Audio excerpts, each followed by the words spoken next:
আজি প্ৰেছ মিটটো আমি দিবলৈ ওলাইছোঁ এটা কাৰণত।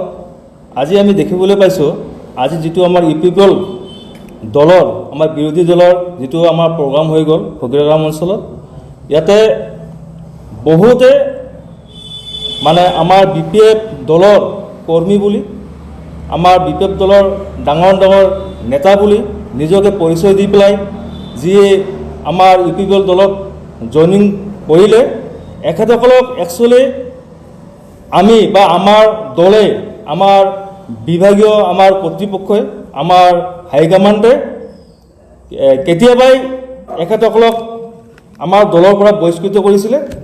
এই বহিষ্কৃত নেতা বা নেতৃত্বসকলে আজি বিপিএফৰ বেনাৰটো লৈ এখেতসকলে আজি ইউপিপিএলত জইনিং কৰিলে নিজৰ ওজনটো বজাই ৰখাৰ কাৰণে।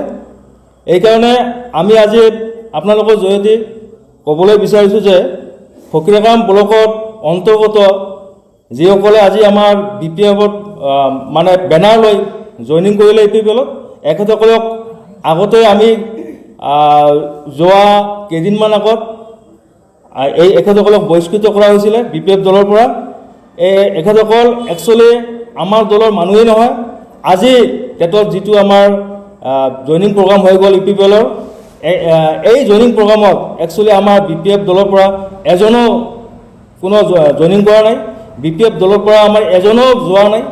এইবিলাক কিছুমান বেলেগ ৰাজনৈতিক দলৰ হ'ব পাৰে বা জনসাধাৰণ হ'ব পাৰে বা দুখীয়া কিছুমান মহিলা তথা যি প্ৰলোভন দি পেলাই এখেতসকলক লৈ আছে এখেতসকলে হ'ব পাৰে। আমি ইহঁতক ক'বলৈ নাযাওঁ, কোনে জইনিং কৰিছে আমি ক'বলৈ নাযাওঁ। এটাই কথা ক'ম, আমাৰ বিপিএফ দলৰ পৰা এজনো এই ইউপিপিএল দলত আজি যোগদান কৰা নাই আৰু যোগদান কৰা বুলি আমি নাভাবোঁ। এইকাৰণে নাভাবোঁ, আমি সঠিকভাৱে গম পাওঁ এখেতসকল আমাৰ লগত নাই। কিছুদিন আগতে এখেতসকল আমাৰ পৰা হেৰুৱাই গৈছে। এইকাৰণে আজিৰ এই প্ৰেছ মিট যোগেদি মই ক'ব খুজিছোঁ যে যিটো বাৰ্তা আমাৰ সমাজত বা আমাৰ এই অঞ্চলত আহিবলৈ ওলাইছে, এইটো আমি আগতীয়াকৈ খণ্ডন কৰি দিলোঁ। আমাৰ বিপিএফ দলৰ পৰা এজনো আমাৰ আজি জইনিঙত যোৱা নাই, ইউপিপিএল দলত জইনিঙত যোৱা নাই। ধন্যবাদ। ইউপিপিএলৰ যিটো আজি মিটিং মেলখন হৈ গ'ল পুৰণি বজাৰত, তাত এটা জইনিং প্ৰগ্ৰাম আছিল। জইনিং প্ৰগ্ৰামত আমাৰ বিপিএফ দলৰ পৰা বহুতে জইনিং কৰা বুলি তাত অল্টাৰনেট হৈ জইন কৰিছে বুলি সংবাদ এটা ওলাইছে। কিন্তু মই জানো যে যিবিলাক মানুহে তাত বিপিএফৰ বুলি নিজক পৰিচয় দিছে, তাত বেছিভাগে ধৰক যে 80% পৰা 90% মানুহে বিপিএফৰ নহয়। আৰু কথা হ'ল যে যিহঁতে লিডাৰশ্বিপ লৈছে তাত বিপিএফৰ বুলি, সিহঁতক আমাৰ বিপিএফৰ দলৰ পৰা বহুদিন আগতে যোৱা এমচিএল ইলেকশ্যনৰ পৰা আৰম্ভ কৰি আজি একমাহ আগলৈকে আমি আমাৰ যিবিলাক মানে আমাৰ পদধাৰী যিবিলাক আমি বহিষ্কৃত কৰিছোঁ দলৰ পৰা, তেখেতসকলে তাত ভিৰ জমাই নিজৰ মানে ইটো বঢ়াই চৰাই তাত জইনিং এটা কৰি তাত দাম কমোৱাৰ কাৰণে বা নিজৰ স্বাৰ্থত সিহঁতে আমাৰ ভুৱা পৰিচয় দি সিহঁতে জইনিং কৰিলে।